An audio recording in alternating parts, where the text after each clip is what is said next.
Ah, welcome back to Generational Sports. I'm back, baby. A nice little vacation, but it's time to get back into things. Of course, I'm here. As you can kind of see, Josh is not here at the moment. Josh is, dealing with a few things. Shout out my brother. I'm sure he'll be back fairly soon. But you know what? I'll leave those things up to Josh.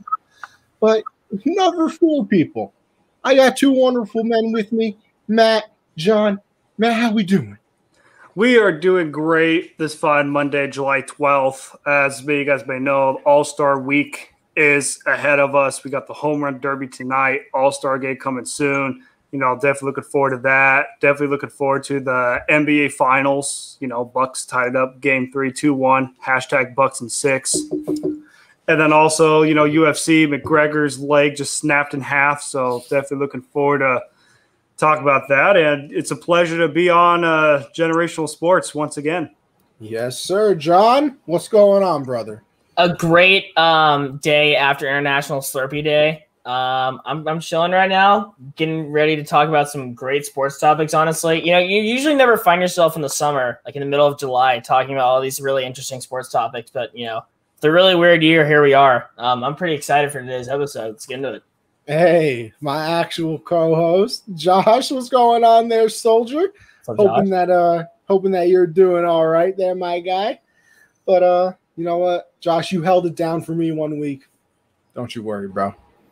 I won't even make a this is my show, not your show joke. I'm not even gonna go there. But it's fine. With that being said, let's do it, people. Let's jump into the sports topics, and we're gonna start it off with UFC 264. Now, listen, if Josh was actually on the show, we would go a lot deeper into this because, Josh knows more UFC than I do. I'm not going to sit here and lie to the people. Of course not. But with that being said, we're still going to talk about it, but we're only going to talk about the main event.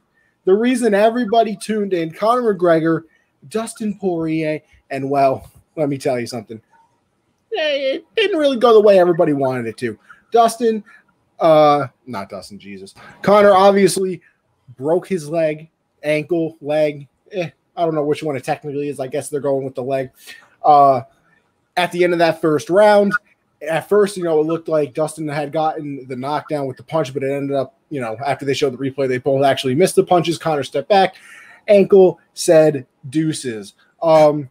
Matt, what do you think of the fight? You think there should be a fourth fight? I mean, a lot of people thinking Conor didn't have a chance anyway. What was your just overall thoughts of that? My overall thoughts on the fight were I thought McGregor was holding his ground the first round until, the ankle gave out. I was looking forward to seeing the fight going the full 5 rounds. I think if McGregor's ankle never gave out, I think it probably would have been like a full 5-round fight, probably would have been until the decision, like to the judges. But I overall believe there will be a fourth fight. I think it has to be. I mean, you saw the kind of smack talk McGregor said at the end, basically saying how Poirier's wife was hitting him up in the DMs. You're not going to be, if you're Poirier, being disrespected like that from a dude whose ankle is just on the floor laying there. So I think there will be a fourth fight. I think McGregor has unfinished business. I'm just disappointed that the fight only lasted 1 round because when you look at when like people pay for like pay-per-view, they expect the whole thing to at least go 3-4 rounds, maybe even all the way to the 5th round. But when it's the first round knockout, like near the end and his ankle gave out, it's just tough to see. I mean, we hope for McGregor to have a nice speedy recovery. I mean, he already said on Instagram, you're like 6 weeks in the crutches and then back to work. So McGregor seems motivated, So I personally believe Dana White and company will have a fourth fight. Probably wouldn't be surprised if it were like 6 months from now. Like maybe you could see McGregor Poirier and like maybe just later in December this year or, maybe like January, February next year. Maybe you see a Poirier McGregor number 4 because, I mean, just be personal. Like if you're a boxing fan, like you don't want to see a fight end like that off of somebody like hurting their ankle. It's one thing. Now, if Poirier actually knocked him out, if Poirier gave him like a first round knockout like he did last fight, I would honestly say, yeah, you end it there. You don't have a fourth fight because it's 2-1. But just because the way how it ended was because of McGregor's ankle giving out, you can't really say like that's like a significant win because you didn't really do anything. He just landed on his ankle wrong and then it snapped. So I think there will be a fourth fight. Let's see what happens with Poirier in the future, and we'll see the recovery process that McGregor has, because in my honest opinion, it looked very similar to what Dak had when he had that injury against the Giants. You kind of saw the similarities, like the ankle leg area just didn't look good. So we'll see what happens there, and we'll see if there's a fourth fight. But I personally think with Dana White and company, he'll find a way to make a fourth fight, and I'd say probably 6-8 months. So I guess in my opinion, I actually had a great time watching the pay-per-view. Maybe not the Conor McGregor-Dustin Poirier fight, but the Sugar Sean O'Malley fight was so fun, dude. That guy is a player. He was beating the crap out of green-haired dude. Don't know his name. Don't care because he was trash. I don't remember either. Don't know. Don't care. That fight was awesome. And then the fight after that, I don't know the women's names. I'm very sorry. But the one woman from Russia and the woman from Mexico, that fight was awesome. I found. Yo, listen, I've said this, John. I don't mean to interrupt you, but I've said this.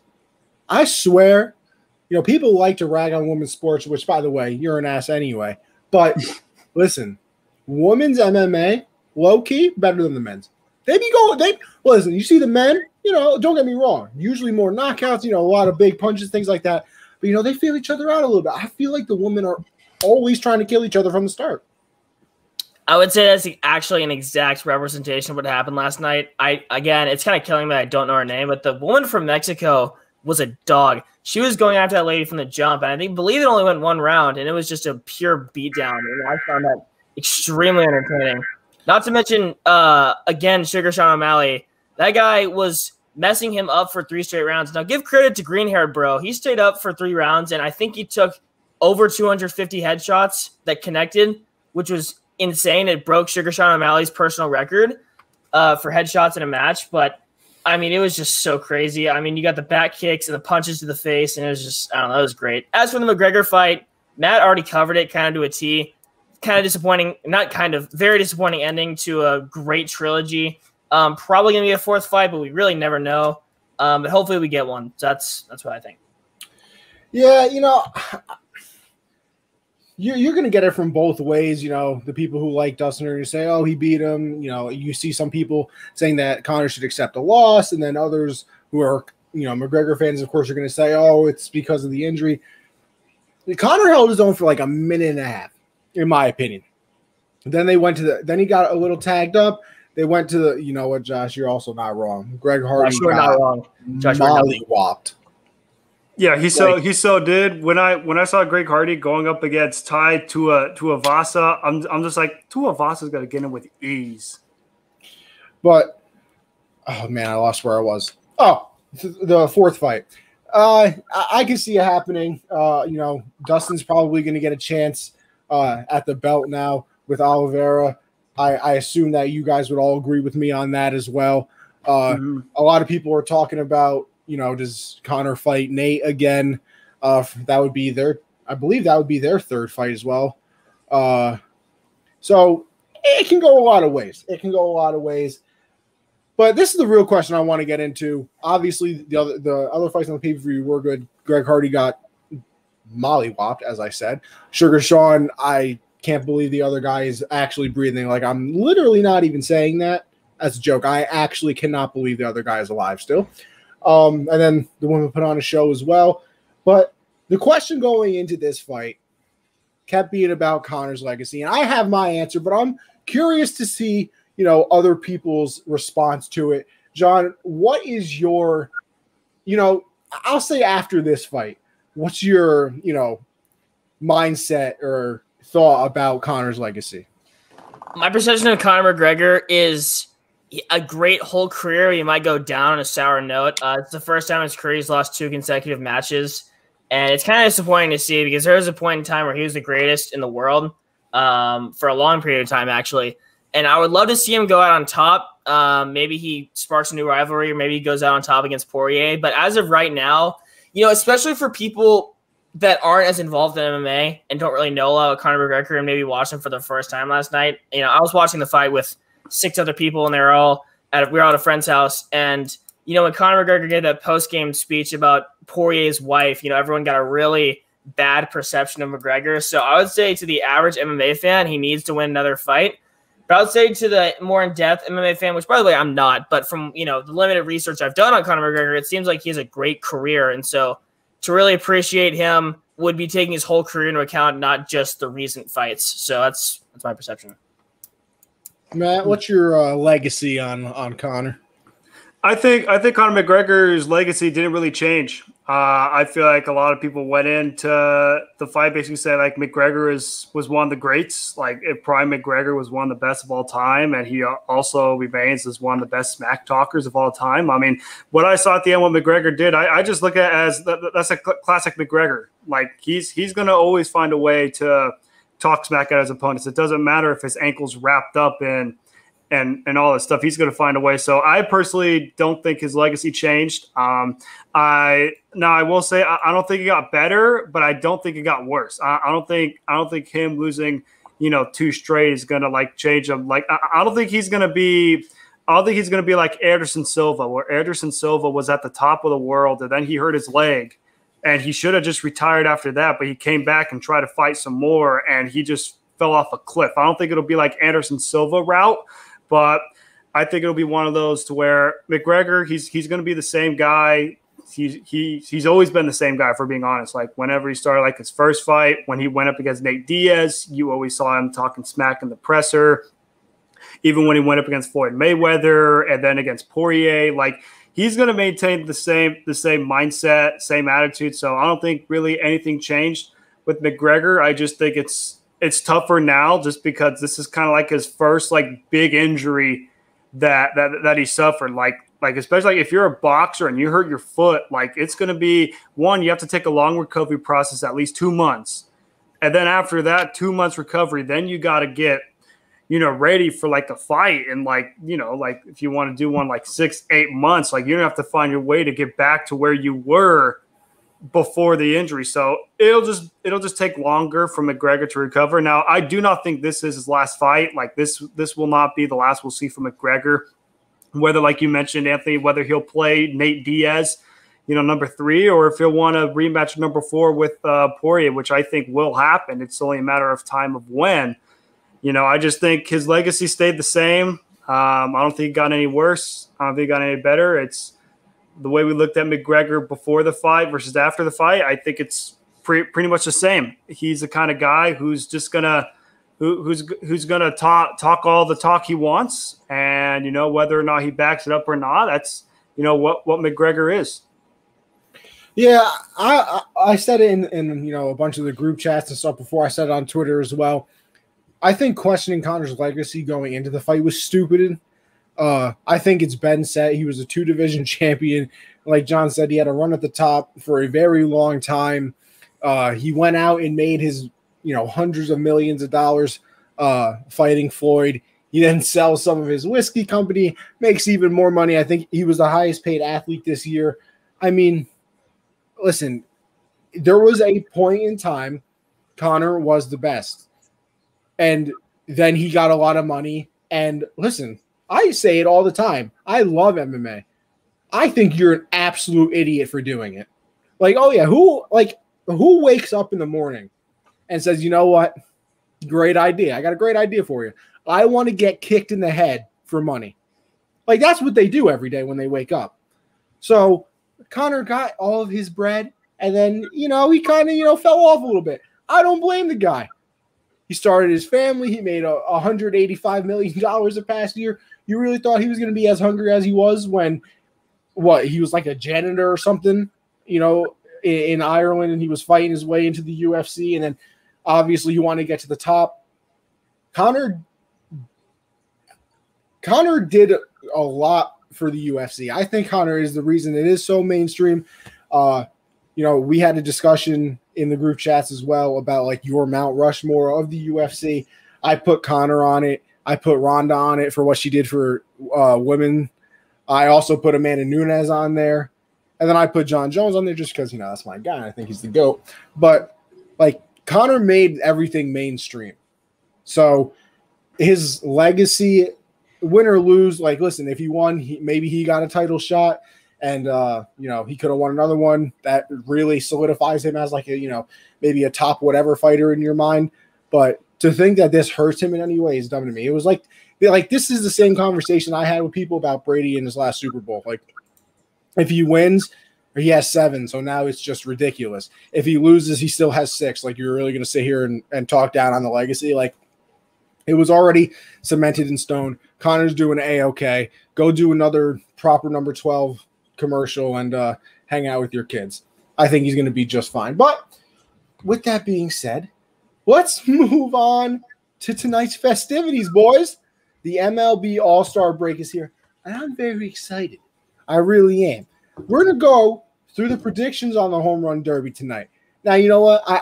I want to hear your winner at the end, but let's just do the first round here. Let's do the first round. Now I'm going to start with you. We got Ohtani versus Soto, 1 versus 8 seed. Who you got? Give me Showtime, Shohei Ohtani. Okay. I think Ohtani's gonna win the first round with ease. I will say Soto is gonna push a limit at the end because I believe how it goes is it goes the top seed first, then the lower seed, if I'm not mistaken, for the home run derby, or does it go lower seed and higher seed? Because honestly, like, whoever is second, whether that's Ohtani first, Soto second, or Soto first, Ohtani second, Ohtani's he's gonna make it past the first round. That's if you want to go Charles Barkley guarantee, you could slam that on there because I think he's gonna make it past the first round, and we'll see what happens from there. But give me Ohtani over Soto for sure. John, what you got? I'm gonna be completely honest. I think we're gonna see an upset. Juan Soto is dynamite. I think he's gonna go full World Series last year mode and just crush it.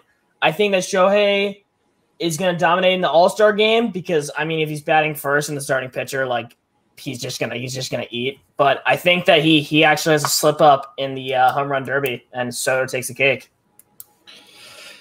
It's hard for me because I'm going with a lot of dark horses in this home run derby. I don't know why. I think they messed up this seeding a little bit. I really think they did because, I like some of these lower seeds. The Olsons, I believe he's like a 5. No. Oh, he's a 3rd seed. He's a 3rd seed. I like Olson. I like me some Trevor Story, his home ballpark. But, for this one, I want to go with Soto, but I think Ohtani, at least in the first round, takes it. There were some good arguments before that Michael made in the baseball chat that, his swing is a little, it looks a little tiresome sometimes. So maybe the time limit in the second round, it's possible that, he slows down a little bit. But hey, I'll go with Ohtani in this one. And one thing I will say, Anthony, about the rankings, how they set up the seeding tournament is they go based off of total of homers. So the person who has the most home runs, which is Ohtani, well, yeah, for my research of it, from like the 8 players, that 8 participants in the home run derby, since Ohtani has the most, he was the top seed. And since Soto had the lowest, he was the 8th seed at the time between the 8 participants. That is fair. We got Dustin joining us. I see him backstage. I don't know if he's ready. He's ready. There he is. Dustin, we're going full home run derby mode right now. Who you got? First round only, Ohtani, Soto. Which one are you picking? Ohtani. Okay. It's fair. Next up. What'd you say? That dude's a killer with that bat. You know what? I'm not going to sit here and argue with that. Next up, we have a little bit of a surprise entry in my eyes. I didn't see this one coming with Salvador Perez and Pete Alonso. Now, listen, I think Alonso's going to win this one. I do.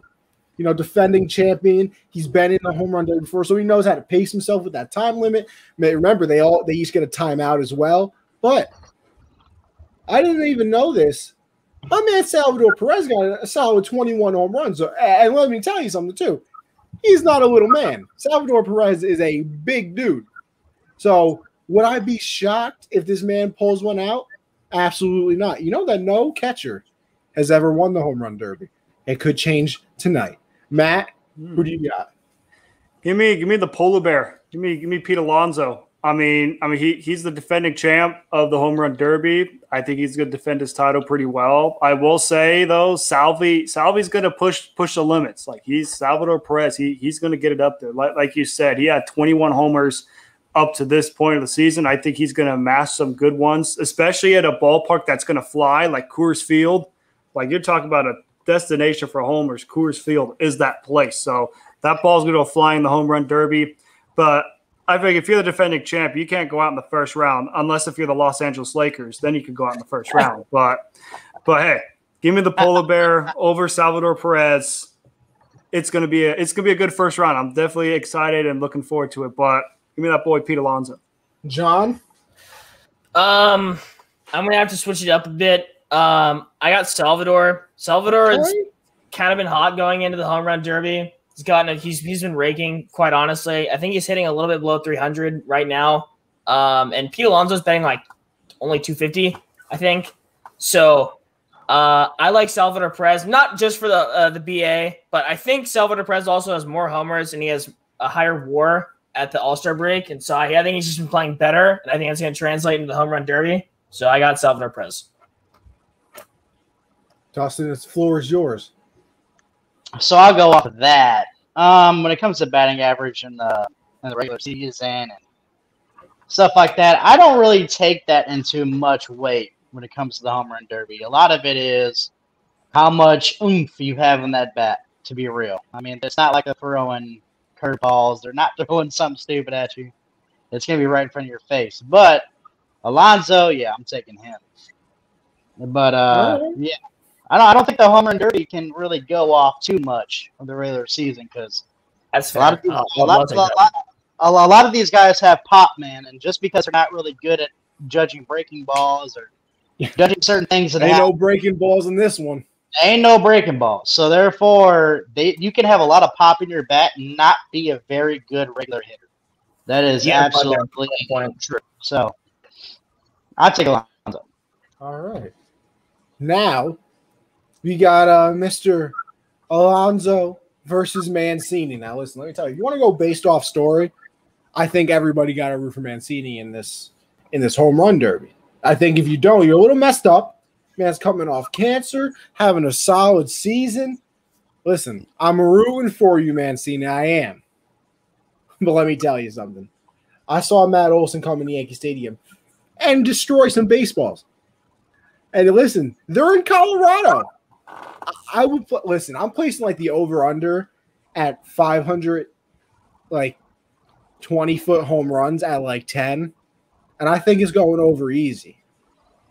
Like, listen, don't get me wrong. That's a long home run. Usually, you only see the big boys do that. But we're in Colorado. We got to remember this, people. Colorado, those home runs that maybe don't go out somewhere where it's nice and humid they're going out in Colorado.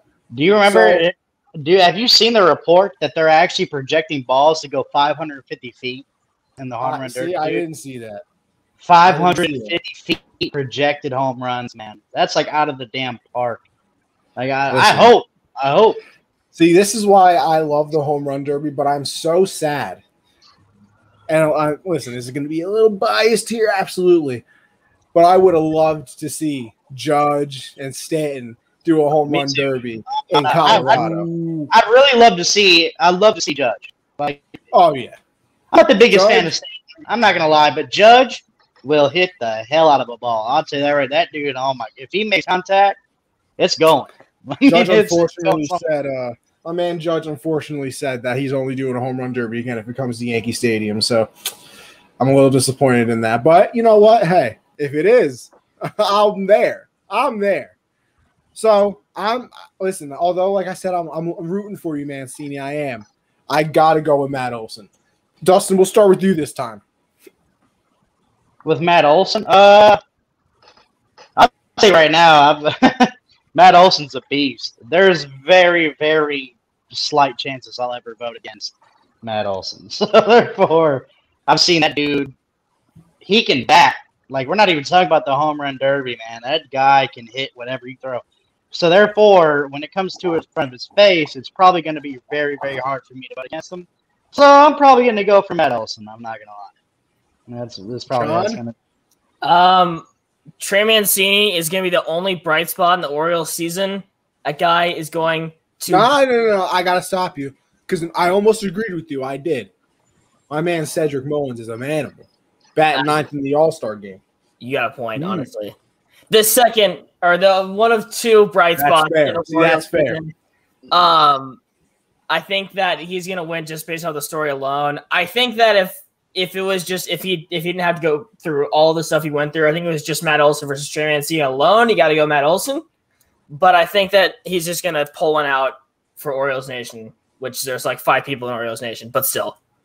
Yeah, they still haven't got. I mean, let's get real. The Orioles have a great ballpark. I mean, Camden Yards, top 5 ballpark in baseball. I think they have a very good fan base, man. It's just, shit hasn't gone their way within the season. I mean, that is what it is. The Orioles. I mean, that is what it is. The Orioles did not get the memo that stadiums are back to 100% capacity. I'm just saying. Matt, Olson, Mancini. What are we looking at? As much as I want to go with Matt Olson just because this has my name in it, I think it's Trey Mancini. I think just because of the storyline, I think, with all that Mancini has gone through, like John mentioned, one of the main highlights of Orioles Nation. I mean, in Baltimore, their main slogan is like the 7 Nation Army when they bump that song, but in the Orioles right now, it's only 5. But it's one of those to where Trey Mancini, I think he's going to steal the show in the first round. I mean, people are going to be looking at and see what the guy can do. You might even hear the purge alert. When Trey Mancini comes up and his bomb. I got a little bit of a. I turned the TV off because that did happen, and then I turned it back on because I wanted to see the pregame to the home run derby. It's still going. Listen, I get it. We got a little bit of a flash flood warning here. I don't need to hear it all over again. But yeah, overall, I think it's going to be a good matchup between me, Olson, and Trey Mancini. So I'm going with Mancini, but I also wouldn't be surprised if mini-me Matt Olson would. Mini-you, yeah. Let's go with that one. That's like 4 quick hitters in one little speech there. Hey, that's what I do. They call me – no one calls me this, but I'm going to say it just because they call me the quick hitter. I don't know if that's a good thing, Matt. No, I'm just saying. It's not. Oh, the quick one-liner. All women out there, I'm sorry. I was just about to say that, but I didn't want to make this show read it off. It's my show. I like to take my time. All right. Oh. Whenever comes those things, you got to take your time with something. Now I'm moving on. Now I got to move on. You said quick hitter. I don't know if that's taking your time, my guy. I mean. Listen, we're talking quick hitters on different subjects, Dustin. Different subjects, not correlated to that.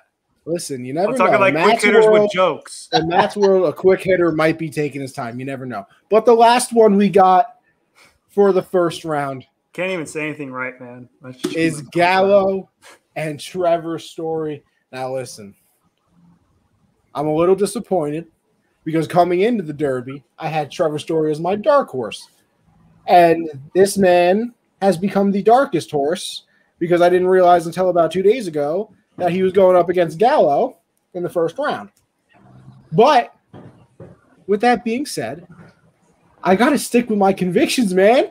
You know me, MVP Wentz until the day I die. And you know what? I'm sticking with Trevor Story as well then. Trevor Story upset Joey Gallo in the first round.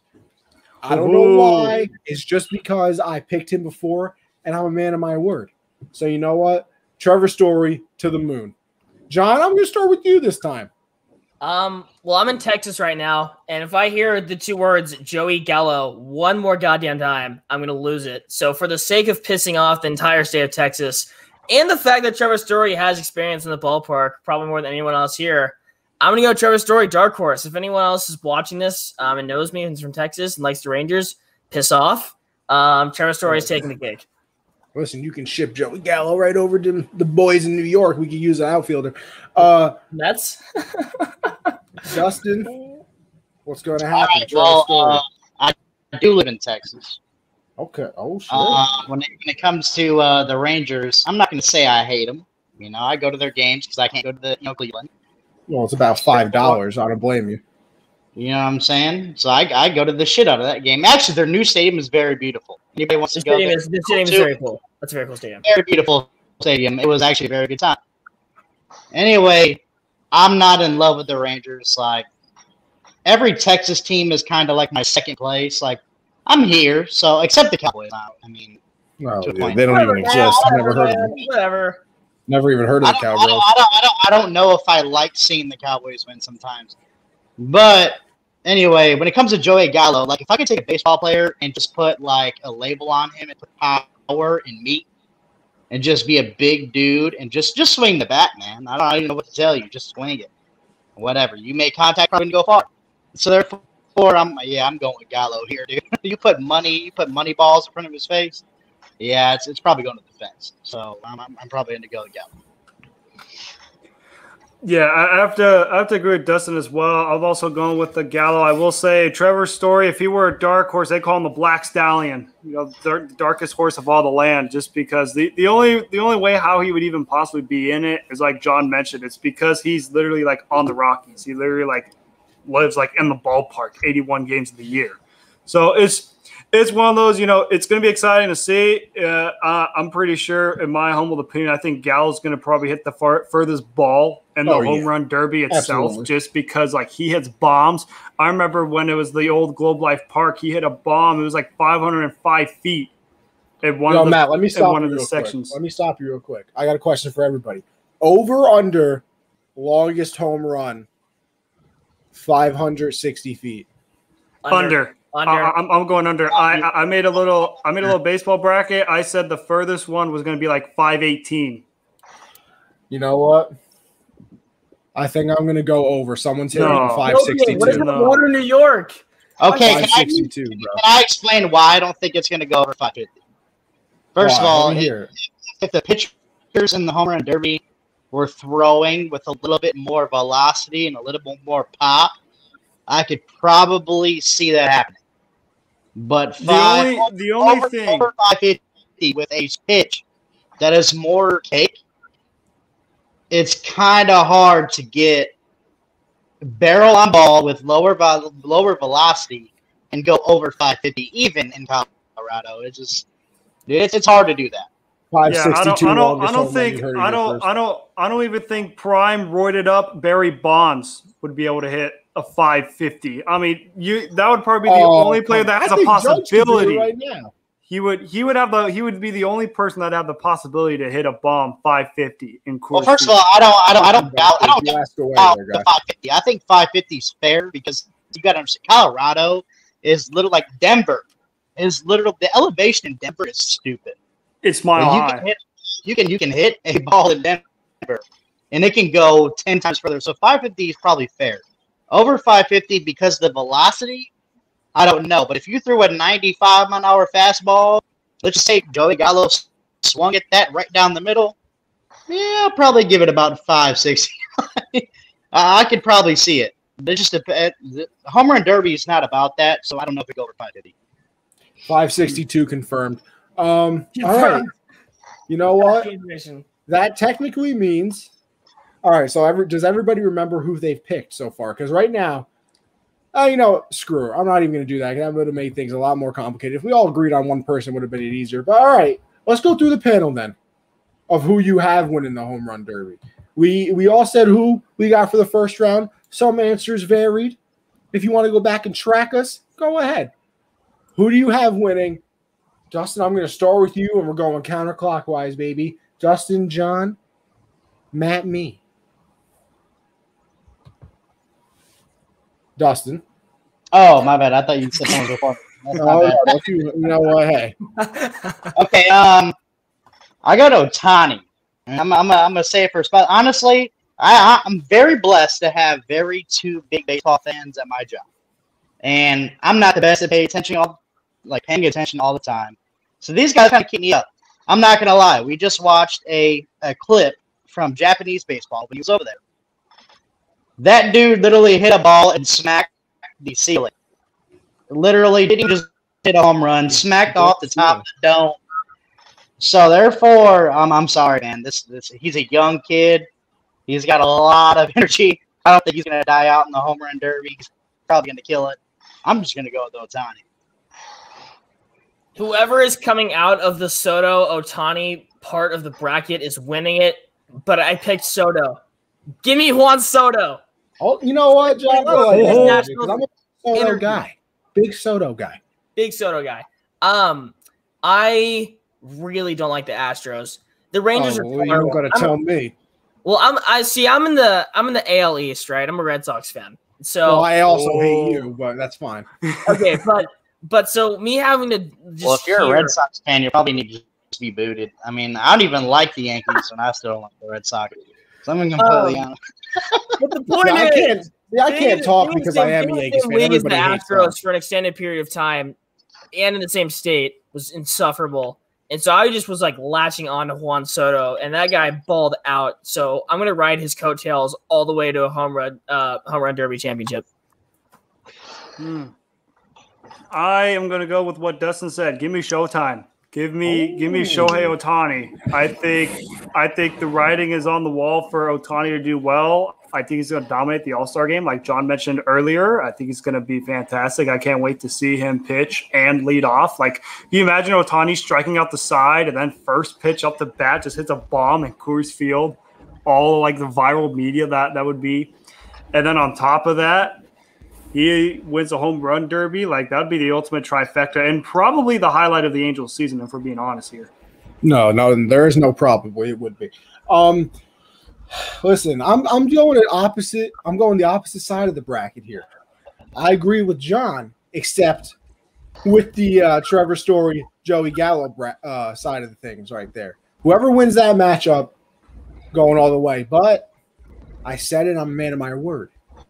Trevor Story for the win, baby. And you know what? We're going to get into some other, MLB All-Star break topics. But hey, we got some questions in the chat here from my boy Dark Sage. I'm surprised everyone is harping on New York for being mediocre this year, yet the media and sports pundits are giving the Dodgers a pass. I would argue the Dodgers have been a worse team than New York this year. There is no reason they should be in second right now. They should be destroying the NL West. Is this a fair argument to make, or am I just out in fantasy land? You're not out in fantasy land. No. Hold on. He followed it up. If you are the defending champion, there is not a reason you should be playing catch-up in your own division. Yes, they've lost 12 out of their 13 at one point, but that is still unacceptable for a team like the Dodgers. And for the entire year, they've been chasing the Giants. And no, I do not believe the Padres or Giants are in the same league as the Dodgers, but no one is giving them as much attention as New York. Why is this? I will start off with the homer, the local Dodgers fan. I'll start with Dark Sage by saying we're 21 games above 500, and the Yankees are just sliding by above 3 and in 4th place in the AL West. What kind of drugs are you smoking? Because I want some what you got. I mean, it could be that Lakers pack. I mean, it's hella fat after their first round exit.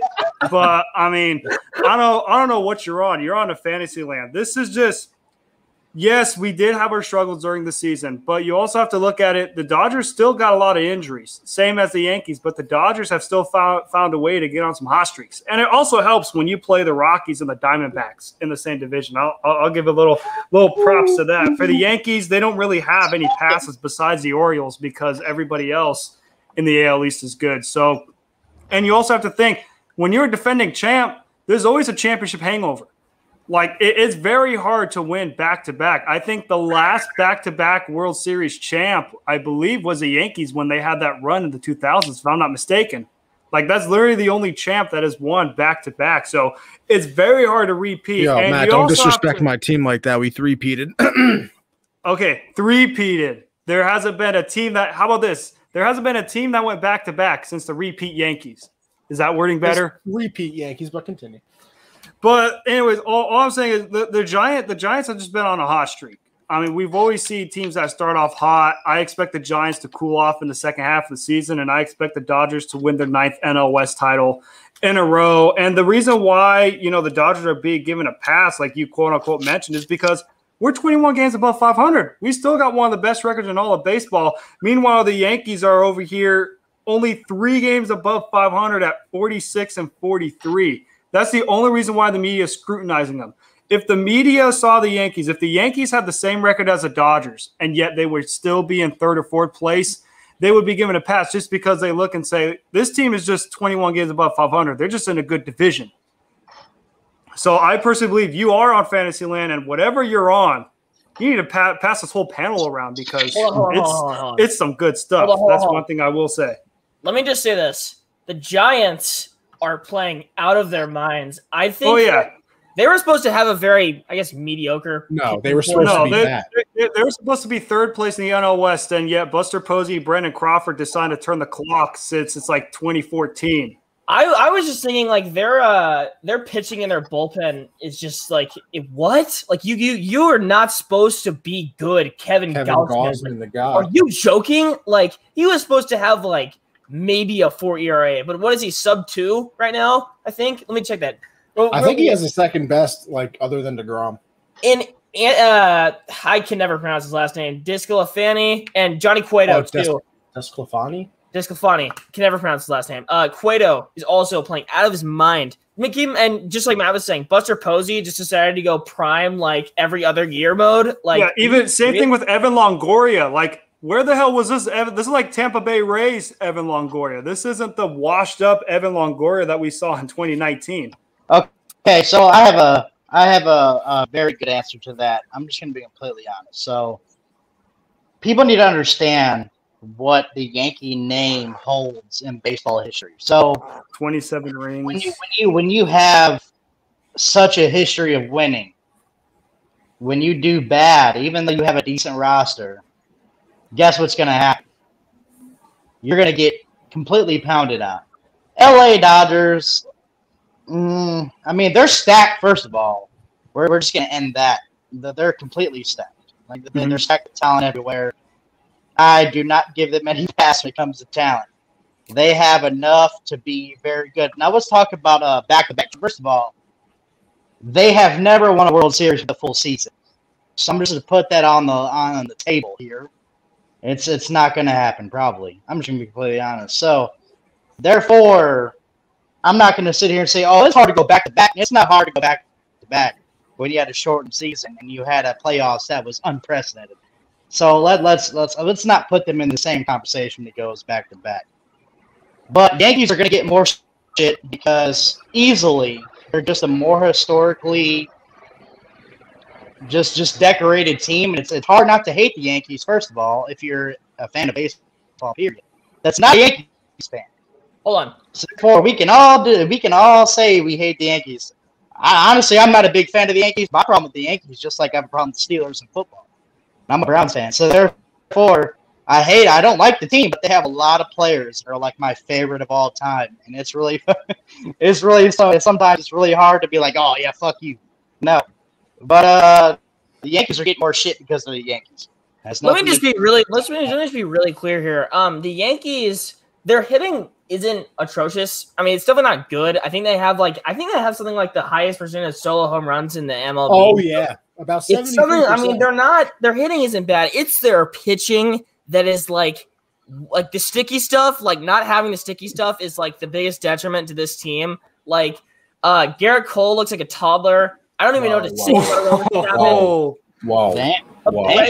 Dude, did you not see the game he had against the Trastros? Wow. I don't know about that, bro. Okay. Let me put it like this. 129 pitches. Let me put it like this. He just hasn't been as good as he should be. None of their bullpen has been as good as it should be, and that's where their big flaws are, in my opinion. Listen, let me give everybody the rundown of what's happened, okay? As somebody who has watched seven Yankee games. Now, John, you brought up a point that's very popular with the media and people who don't watch Yankee games. Because believe it or not, our pitching is not that bad. I think it's terrible. I think it's horrible. Hold on. I'm sorry to interrupt. I want to hear it. Bring it. Listen, Sage, you go right ahead. I'm here for the. Hey, I just want to say, I love the question. I love all the questions. Sage is slowly becoming my favorite person, always interactive on the streams, asking questions. Sage, tell your friends about the kids. But anyway, let me tell you. I also don't even know what you just said, but I'm just going to let it go. I'm not sure what it was. But listen, the pitching is not that bad. It really isn't. Like, there was a point in the season where the Yankees only won because of their pitching. Their hitting has been terrible this year. Like, the Yankees didn't learn how to hit until like the past month. Because the first month of the season, DJ forgot how to hit, couldn't hit with runners in scoring position.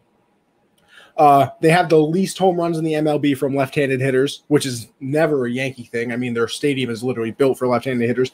The Yankees always have one or two lefties that can hit home runs. Gleyber Torres does not know what a home run is anymore. He hit like 68 his first 2 seasons, and he has 6 the past 2 seasons. Obviously, last year was shortened, but still. Stanton was out for a little bit. My man Judge, Oh yeah, and this is another one I need to say.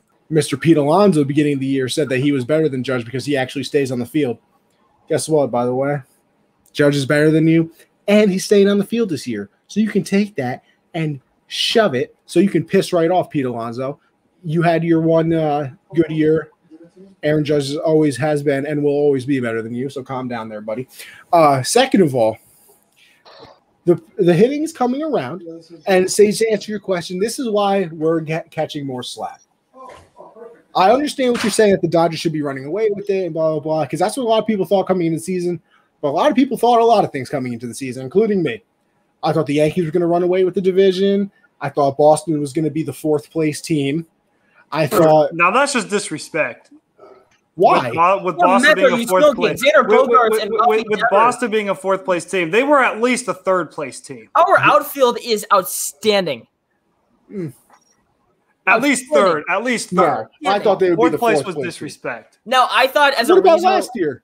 I'd say as a rational Red Sox fan, a 3rd place is fine, but cheating around 2nd place. But to say a 4th place, that's not okay. They were 4th place last year, were they not? They were 4th place last year, but it was a shortened season, and I think we had a bad year. We had a bad year. That's what I'm gonna say. Oh, so sorry. Looking at last year, that I thought they'd be a 4th place team again. Sage, I will. All right, hold on. So you're saying the Sect will be in 2nd place when the expectations are defending World Series champions. Not sure where you were on. You talk about a hangover, but yet New York never lost 12 out of the 13. Their bullpen hitting did not implode like the Dodgers did early on. Being 21 games over 500 is impressive, but are you willing to admit that the Dodgers have some issues that need to be addressed? Now, Matt, I'm going to let you answer, but I got to finish my point. Go ahead. So the reason the Yankees are catching more slack is because they should be running away with the division. They should be doing what the White Sox are doing in their division. I thought that they were going to win this division by like 12 and a half games. I really did. And a lot of people did. This is where I'm saying about the Yankees, in my opinion. I know like everybody thinks we're running away with it. I don't give a damn what stage the Yankees are at, bro. They're going to catch more 8. Well, yeah, of course. 80% of the league. It's just going to happen. They catch more slack than the Dodgers because the Yankees are, in my head, they're the 2nd biggest disappointment of the year. And the first biggest disappointment is the Twins. I don't know what the hell happened to the Twins because they were supposed to be competitive for that division. They're in 4th place in their division. They're going to be sellers at the deadline. They're absolutely terrible. I mean, literally unwatchable bad. But so the Yankees, 3 games, they're like 4.5 out of the wild card. They're 8 out of 1st place. So, they still got time to make some things up. And they're kind of still in striking distance. So they're going to catch some slack. The Dodgers are at least in 2nd, and it's by like a game and a half? 2 games. So the Dodgers are still in 2nd. I think if the Dodgers and Yankees were reversed right now, and the Yankees were 2 games back and the Dodgers were only 3 games above 500, it would be the same exact thing. I really do think it would be the same thing. But it's just because the Yankees have been such a disappointment, and I mean, I know I would be the first one to call Dodgers disappointment because there's plenty of Dodger fans in the group chat, and I like seeing them not happy. But they're only 2 games back. They're 21 games over 500. A disappointment, strong word. But I do agree with you that they have some issues. Man, Mookie Betts forgot what baseball was, even though he made the All-Star game. Calling BS on that one. I'm not going to get into the Trevor Bauer situation because we don't really know what's going on there. Touchy subjects all around, so I don't want to get into that. They put Kershaw on the IL. Bellinger hasn't been able to stay healthy this year. Obviously, Muncie's playing well. He's on the All-Star team, but they have some issues. But, Matt, you know what? With that being said, I'll let you respond in your own Dodger words. Here's where I say it. we had a lot of injuries earlier in the season. I mean, at one point we didn't have Bellinger, we had McKinstry injured, our bullpen. We had a lot of injuries, so we did have a big slump. Losing 12 out of 13, yes, it's bad. It's very bad if you do that. I would say the only thing that has to be addressed for the Dodgers is pretty much pitching arms. I mean, with this whole Trevor Bauer situation, I think it further emphasizes that, hey, the Dodgers really need to go after an arm. Like, it was a no-brainer from the start, even with Bauer. Like, yeah, we need to get a bullpen piece because I'm sorry. Usenia and Reed are just not going to cut it. Like, you have those guys as your bullpen pieces. That's just not going to cut it. I will say I will definitely be paying attention to how the Nationals will finish up the trade deadline because if the Nationals are out, if you're Andrew Friedman, call up the Nats and see what the hell they want for Scherzer because – you call up the Nationals, say, hey, we'll give you our top prospect. Give us Max Scherzer. We'll be right back in the World Series conversation like we've been the last couple of years. But that's just honestly the only thing I believe needs to be addressed. I think it's just the pitching arms, whether that's starting pitcher to fill in for Trevor Bauer, whatever the hell situation he's going on, or whether it's the bullpen. But I just look at it. I'm not worried one bit. We're 21 games above 500. We're only 2 games back now. Would I have liked to be in first place? Absolutely. I would have loved to be in first place because we started the season strong. Like, we were 13-3 the first 16 games. People were saying, like, oh, this is going to be the 0-1 Mariners. They're off to that kind of pace. And obviously, you know, like baseball, injuries happen. Teams go through slumps. And that's what happens. And only being 2 games back behind the Giants, I feel like we're in a good spot. We're in a good spot to where all we have to do – go after a couple arms, and we'll be right back to the conversation. You know what? I agree with you. I agree with you. As much as I hate it, I do. But we'll go away from that because I haven't. You know, we'll get back to the topics we were discussing before. Let's go back to the home run derby because I got a question because I know my answer to this, and it might surprise a few people. And Dustin, I'm going to start with you. Is the home run derby the best all-star extracurricular, I would like to say, out of the major sports? You know, we got the skills challenge in the NFL now. We got the three-point contest, slam dunk contest for the NBA. I mean, listen, no disrespect, but I don't think too many people are watching the hockey skills challenge, although it is impressive. But is the home run derby the best one? Okay, so you ended with hockey. So I will respond to hockey. I am a hockey fan. Well, first of all, hockey can't even really be in too much of the conversation just due to the fact I know we're the highest paying league in the world when it comes to hockey. That's really just because the United States is the pinnacle of entertainment. It is what it is. A lot of Russian, a lot of European players come play over here. But hockey really isn't going to be there just simply because they don't get enough attention. There's not enough fans. So I'll rule out the NHL, and it's just in my opinion. Other people might disagree, but you know I do. But when it comes to the home run derby, I think it's a pretty close race between the three-point contest and the home run derby. It just depends how much star power you have in both.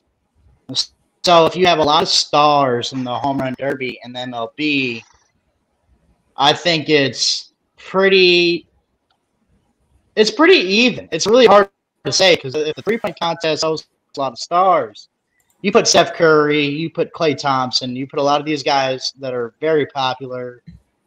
NBA is kind of hard to battle, but I will say if the home run derby has a lot of star names, a lot of star power in it, I think they're pretty even. I don't know if I can choose one.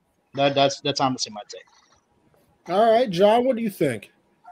In my opinion, I have a biased opinion.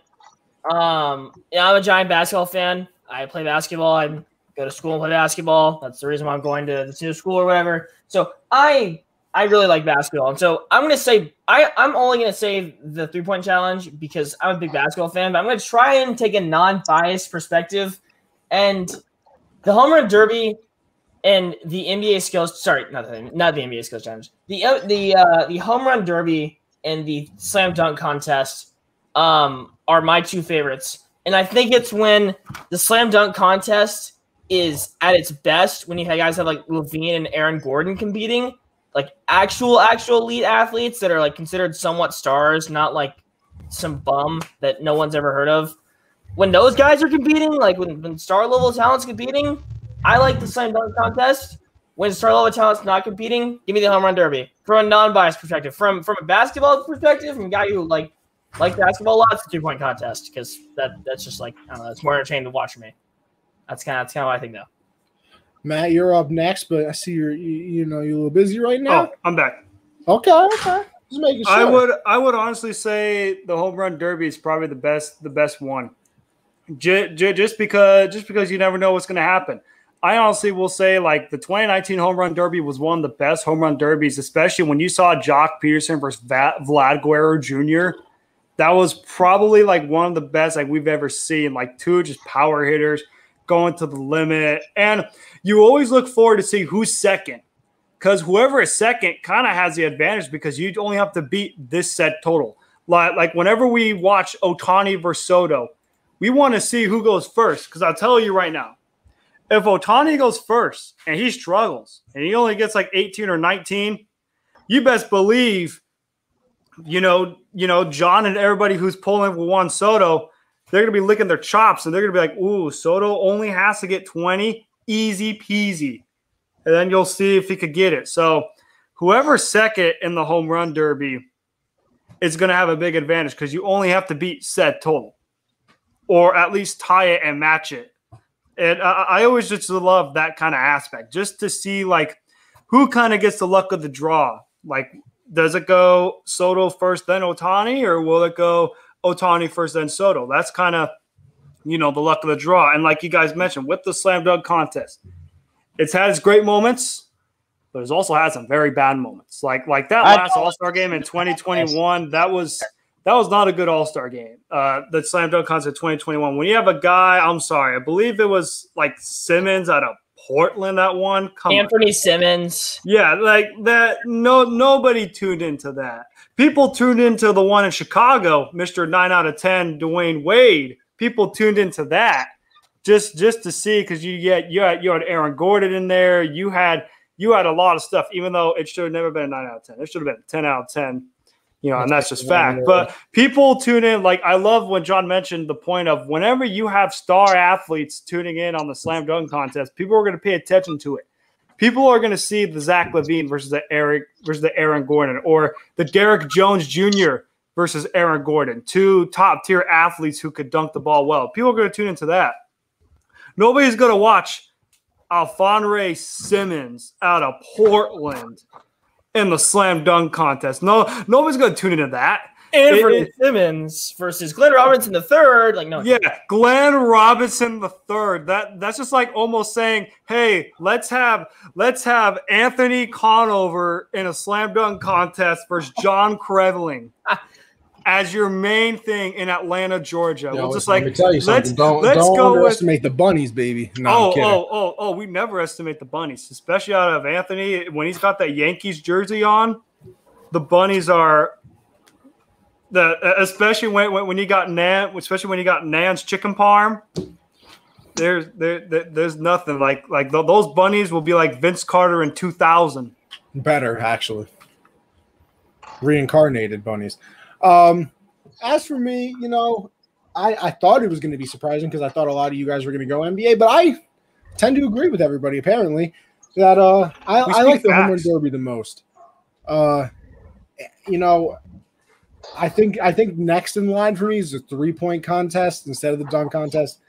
Listen, the dunk contest, like growing up, the dunk contest didn't mean anything to me because like it just felt like nobody was in it. I didn't really care about the dunk contest until the first year Levine did it. And then obviously he went back and forth with Aaron Gordon. And then but then after that, it became garbage again. So I don't know. I think like John said it best, and I think everybody can kind of agree that when there's stars in it, oh, it's fantastic. Like if you give me a Zion, John Morant, Zach LaVine type of thing. Aaron Gordon. Yeah, like if you gave me that in the slam dunk contest, listen, I'm there. I'm there. But you see, the other thing too is it's hard for the dunk contest to be entertaining because what dunk like hasn't been done at this point? Like we've seen the free throw, we've seen the over some stupid prop, we've seen somebody jump over somebody. like it's hard to really be creative in the dunk contest anymore. So it's all right. And then of course, Matt, you got into it with 9 out of the 10. You know, the scoring's it's kind of stupid. It's kind of dumb. But I like the home run derby just because I like the pressure. You know, I remember a few years ago they're counting down, and then if you hit like a 450 plus foot home run, then you get the extra 30 seconds. So they needed a 450 to get the extra 30 seconds to beat the other person, and they did it, and they end up winning. Like, I like the time. I think you're talking about the Harper versus Schwarber in 2018. I believe so. I like that. See, the MLB did a very good job taking it away from outs, you know, and making it a timer. I think timers just put in everybody's head that it's a lot more, you know, obviously time sensitive and a lot more. I can't. It's more clutch. It's a little bit more clutch. More clutch. So, you know, I think if I had to rank it, it'd probably be, you know, the home run derby and then the 3-point contest. Both of those, of course, you know, with the time limits and everything like that. And then, you know, believe it or not, I would even put the NFL skills challenge, like all like the NFL stuff over the dunk contest as well. I'm just so new to that. The NFL stuff very fun. I'm so new to it to a point. Like, I'm kind of new to it, so I don't know how stupid and entertaining it is. So I really can't. I can see that. Give a big thing about that. That's just it could become something in the next 2 to 3 years. I'm not saying you can't. I'm just saying that right now I can't put it with the 3-point and I can't put it with the home run derby. It's not there yet. You know what? It's fair. And then let's move on to tomorrow's event, the MLB All-Star Game, baby. See, this is another thing. Baseball might not be the most exciting sport for a lot of people. I think they have the best All-Star Game as well. And the reason I think they have the best All-Star Game is, well, listen, like we've said this. Nobody cares about the Pro Bowl. If you watch the Pro Bowl, you have issues. I don't think I've ever seen an NHL All-Star Game. Like, I just don't know. And then, you know, the NBA, they've never heard of defense. It's usually like 200 to something. I mean, they have made it more interesting, though. I'll give the NBA credit with this little ending that they have going on now where they have to get to a certain score. It has made the end of the game fun. But you can literally skip 3 quarters of the game, literally 3 quarters, and just watch the last one. MLB All-Star Game, I like it. You know, you obviously have the game's best pitchers against the game's best hitters. This year, it's a little watered down to me this year because a lot of people aren't going. You know, DeGrom's not going to be there. He's spending time with the fam. Garrett Cole just threw 129 pitches, so he's not throwing in this All-Star Game. So there's a lot of people that are probably going to sit out this one. But to me, I still look forward to it very much. Obviously, we're not going to have some big names there with Trout because he's still injured. But I don't know. I love the All-Star Game because for me, it's when your player comes up. Like, listen, I hope the AL wins because I'm a Yankee fan, which means I pay attention to the AL, so I would want them to win. But I'll hope that the AL does fine. But when Judge comes up to the plate, I'm actually excited. Like, I am actually excited to watch Judge. And I hope he does well in the All-Star Game because that's my guy. You know, it's kind of, and this is probably an overreaction of a example, but it's like the Olympics. You hope that your country does well. I hope that my player on my team does well. So I'm looking forward to the All-Star Game tomorrow. Dustin, you got any thoughts on the All-Star Game? You like it? You dislike it? What's going on? You know what? I kind of love, like, I'm not going to sit here and lie to everybody. Say that I watch every inning. That's a lot. But I will say I love looking at the lineups and I love looking at all the talent just accrued between two of the it's amazing. A lot of great baseball players. And the reason I love the MLB All-Star Game isn't because just watching it. It's really because I understand how hard it is to get there. Like, to be a consistent baseball player and to be consistently great, I'm going to tell you right now, in all of pro sports, except hockey. Like I said, I'm a hockey fan. I just understand it. But, like, baseball and hockey are 2 of the sports that are just so hard to be consistent because there's so much out of your control. So much out of your control. Like pitchers can pitch you a certain way. They can diminish your talent just by pitching you a certain way, pitching off you. They can do that. Hockey, they can do that. Hockey can absolutely try to do that against you and make it very hard. It's just there's so many obstacles in the way becoming an all-star in the MLB and the NHL that it's just stupid. It's stupid. So like I love seeing it, simply because I understand how difficult it is just to get to that level, and not only get to that level, be an all-star in that level. So I do love it. I love seeing it. It's really cool to see it. I think from a baseball versus all other sports perspective, a lot of times in their respective all-star game events or Pro Bowl events or whatever you want to call it, a lot of players or a lot of sports leagues outside of the MLB, the elite players either want to take off time for, sake of not getting injury prevention, or they can't play for some other reason, or they just don't try, frankly. And in baseball, I feel like it's kind of hard to not try unless you're a pitcher. Like if you're batting or you're in the outfield, like it's more skill and effort, if you get what I mean. Like you're not having to dog or like get a risk of injuries at every single play. You know what I mean? Like it's a lot easier to play and not have a risk of getting injured. Now, if you're a pitcher, it's a little harder, but they usually try, which is really nice to see. They usually try, especially if their team's a contender. If their team's a contender, they really want to try. So I like the overall aspect. If you're a contender, your team has stakes involved, home field advantage, and I just think that it's really fun. They do not do the home field advantage in the World Series anymore for the All-Star game. They don't? No, they don't. No. See, and you know what, John? You sounded a little upset about that. I'm very happy. I'm so glad they got rid of that. I'm so happy. I'm always thinking so BS. Like some team could have a better record in the regular season. Yeah. Oh, because the American League won the All-Star game, we're gonna give you the home court, even though you have the worst record. I don't know. I always thought it was a fun little feature, but maybe not like I disappointed in the sense like I didn't even know because the only reason I think why they probably did that at the time is just to make it like more serious. Like, hey, if your league wins this, you see, but here's the thing. Here's the thing with All-Star games too, and I know I said I don't really like the NBA one because it seems like nobody tries, but the All-Star games are for fans. Like nobody's expecting,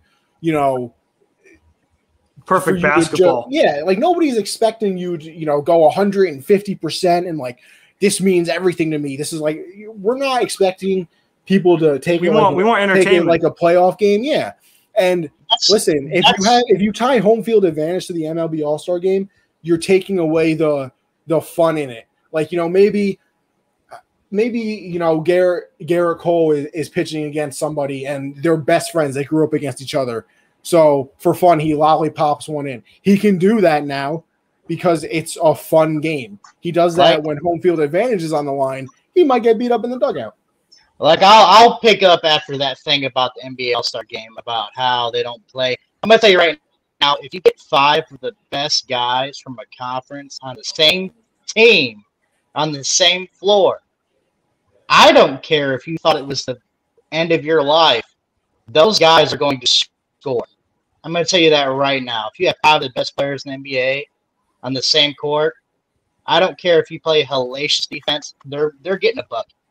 So I'm going to say that right now. In the NBA All-Star game, it's almost weird to play defense. I'm telling you right now because those guys are going to get a bucket. I don't care if you like it or not.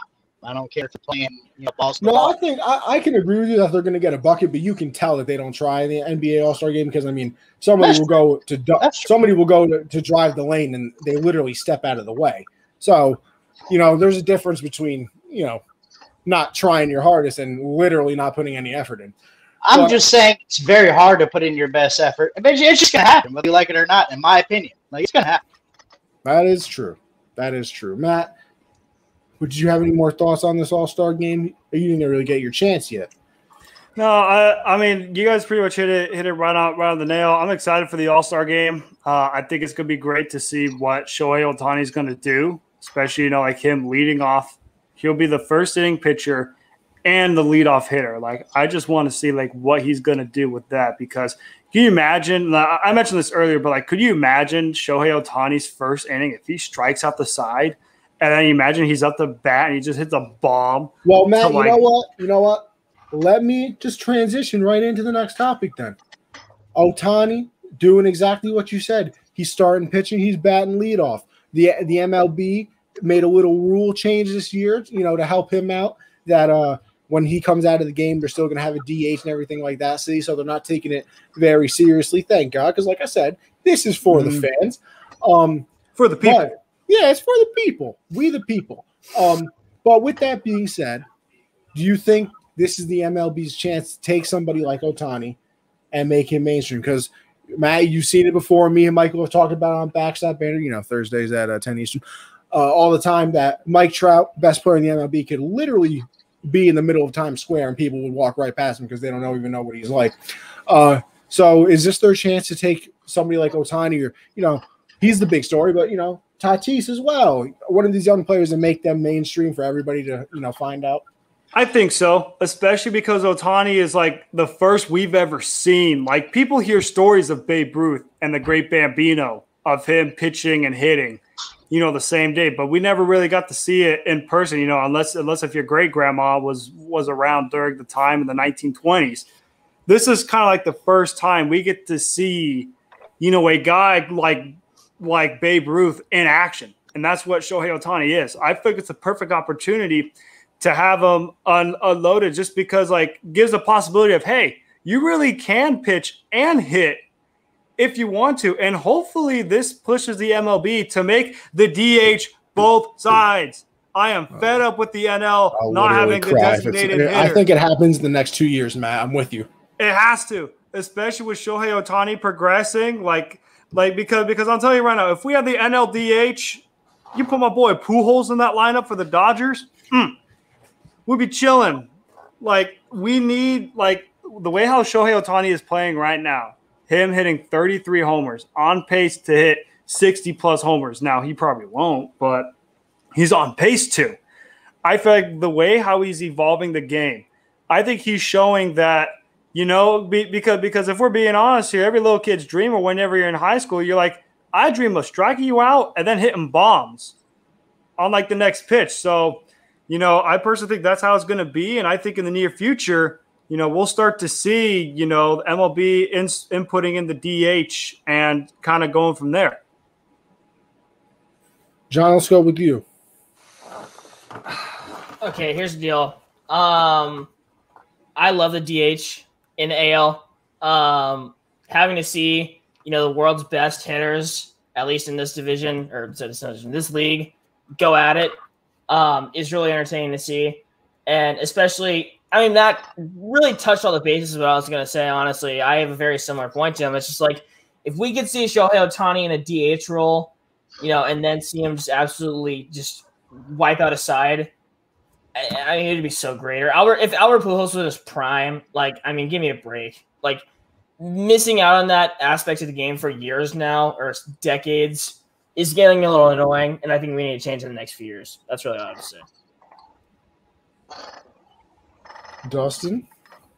Okay, so when it comes to Ohtani, first of all, he's kind of a reverse argument for the MLB.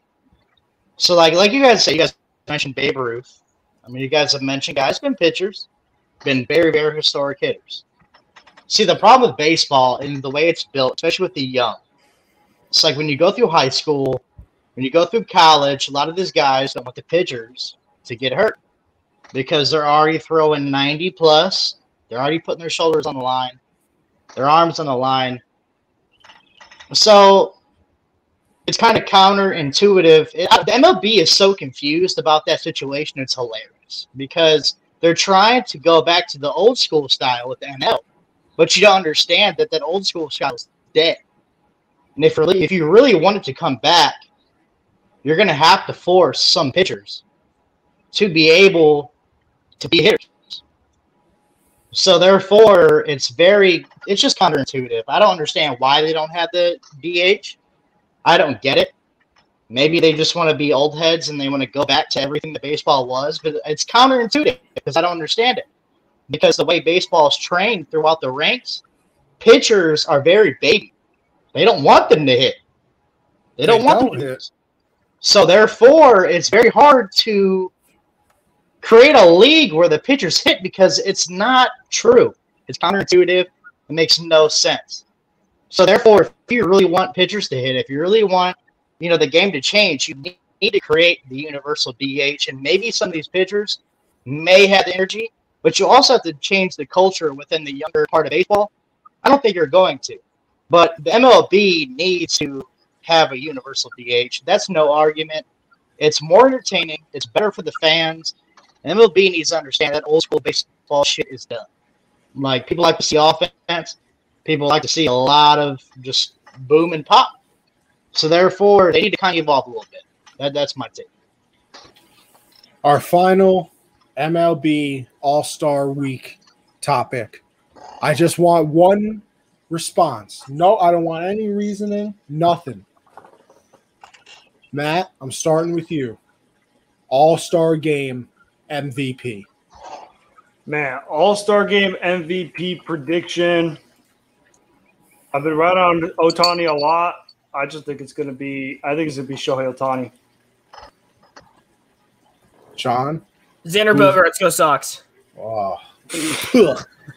Dustin, who's your All-Star Game MVP? Ohtani. You know what? What? Are you going to say Daddy Judge? No. I'm just saying. I'm feeling a nice 2-run homer in the first inning. He stays in the game. Maybe gets a nice, outfield assist because he's got a laser of an arm. So, Wait, where is he batting in the order? He's batting fourth, where he belongs. Big Daddy Judge, cleanup. Just saying. But we will continue on. The home run derby has started. Mancini is up at bat right now. They say he has 1 home run, but I'm very confuzzled because it looked like that ball hit the ground. So I don't know how it was a home run. But anyway, we will move on into the NBA world because it's final season, baby. Final season. Giannis, back-to-back 40-point performances. Now, you guys aren't in – now, all you listeners out there, viewers, family members, if I could pull my inner Vin Diesel. You know what, Sage? I love it. Thank you. Appreciate that. Make sure you tell your friends. We'll go over to the NBA world. Giannis back-to-back 40 points. You guys aren't in the group chats, so you don't get to see the conversations about Giannis. So I have to start with Dustin, our Giannis truther, hater, whatever word you want. Hashtag LeBron hater. Well, I can agree with that because Shut up, Matt. Shut up, Matt. Hey! I know it's facts. Hey, there are some LeBron hater stuff that you say are pretty factual. So I understand. Let me clear something about LeBron. First of all, I grew up watching LeBron. That I have literally from I started watching him. And so hater, whatever. Anyway, we'll head to Giannis. So one of my biggest thing in the chats, and like I said, I'm not a liar. So one of my biggest thing in the chats is everybody thinks that Giannis is some spectacular thing that's just amazing. I'm not saying he's not a great player, but when you're 7 foot and you have the body he does with the muscle mass and the athleticism, I'm sorry. I'm just not surprised that he can dominate the way he does. It's not a surprise. I'm not flabbergasted. He's almost – dude, he's 7 foot tall. The dude can do what he wants to do. I'm not saying that he can't. Now, when it comes to the finals, we'll just talk finals. I just wanted to clear up that. I obviously think Giannis is a great player. Never said he wasn't. He just doesn't surprise me. So, Dustin, therefore – can I say one thing, though? Well, just one thing. Because I thought – and I'm not even saying this to make an argument. I think Giannis is fantastic, whatever. I don't really care. Everybody's allowed to have their opinion. If you weren't allowed to have opinions, well, I wouldn't be doing a show right now. With that being said, people tend to hate on Nick Wright, me being one of them. Okay. But I think for once in his life, he made a very good point today. And it's the fact that, like, when we discuss Giannis, it's always he can do this and this and this, but he can't do that. And I feel like whenever somebody talks about Giannis, that's what they do. It's he's fantastic. He can score 40 and get 8 and get 20 rebounds in a game, obviously, but he can't shoot. Like, they always have to throw them in there like they're being petty. But have we ever been like, you know what? This Steph dude, super good and all that, but bro, he can't even post up and he can't dunk. Is he really that good? Like, no, that doesn't happen. And I'm just curious as to why it's only Giannis feels like that happens. Okay, so I can kind of respond to that. So, like, first of all, Seth Curry, not Seth. I don't know why I said Seth. He's a good player, though. Shout out to him. Seth, not bad. But not bad. Steph Curry is like 6'3" tall. Like, I mean, the dude's not a massive guy. So, no, I do not expect him to post somebody up. That's stupid. All right, but why do we expect Giannis 7-foot self to take a 3 and drill it? Well, no. First of all, there is 7-footers that can do it. So it's not exactly foreign. We're not going to say it's foreign. You're 7-footers who can do it. But, no, that's not – I don't care about you. I'm sorry. If you watch me on Twitter, I am I'm very, very against Giannis taking threes. I can't stand it. Every time he takes a 3, I'm just like, they should fine you. Every time you do it. I think you should be fined 40,000 every time you do it. Because it's just not, it's not productive. It's not going to happen. So here's my thing about Giannis. I don't, again, though, it's not he's a great player, but he's a great player in what you expect him to be. It's not like Giannis can't dominate the floor. I understand that. First of all, it's not foreign for me to ask Giannis to be able to hit a mid-range turnaround. I don't think that's foreign. He's not very good at even 2-level scoring. It's not like I'm asking him to be Steph Curry. I'm not. He's not very good at even 2-level. So therefore, I'm just being honest. Can he dominate the inside? Absolutely. Is he a good rebounder? Absolutely. Can he be a very good rim defender? Absolutely. He's huge. Foul 7 foot. I mean, I could stand there and block too. I'm not saying that. But therefore, he's an athletic guy. He has a lot of ability down low. I'm not saying he doesn't. He just doesn't do anything that absolutely amazes me. He doesn't stretch the floor. If you're a 6'10" guy guarding Giannis and you push him out of the paint, let's just say you get him out to the mid-range and you trap him, he is not exactly as sure in to make a turnaround jumper, a post fade. It's not going to happen. If you can strategize against him literally dominating the paint running in, you put him at a problem. That's basketball to me, the greatest ever are able to do a lot of things. Michael Jordan was able to do a lot of things. LeBron can do a lot of things. Now LeBron's getting a little bit older. When he was younger, LeBron could kill you. When he was a little bit younger, LeBron could kill you at every level. And I disagree with people that LeBron didn't have a jump shot when he was younger, because that is a lie. So therefore, Giannis absolutely could be the most dominant guy. All I ask of Giannis is the same thing I asked of Ben Simmons. Can you please learn how to be at least a 2-level scorer? I'm not asking you to be a 3-point shooter. That's Steph. That's Kyrie. That's KD. I'm not saying you have to do that. I'm saying you have to learn how to do something else than what you're absolute perfect at. Because teams in the finals and the playoffs, you play them 7 times, they're going to catch on. They're going to catch on, and they're going to see you a lot. So therefore, dude, you can't ask me to sit here and be astonished when eventually teams are going to understand, hey, yeah, he's probably going to the paint. And you can't do nothing else. If they push him out, he's at a detriment. That's my opinion. I mean, a lot of people don't like it. It is. Hold on. They've understood Giannis' game plan for 3 years now. And look what he's been doing. And he still hasn't won a championship. Like, what do you mean? Dude, hold on. You're going to tell me that outside of this year, he's had a championship team around him. He did. 2019. He choked a 2-0 lead against the Raptors. Bro, that's not a bad team. Like, quit that bullshit. I'm serious. Quit that bullshit. Don't tell me he has a bad team. I don't want to hear that shit. Not this year. This year is a great team. But in years past...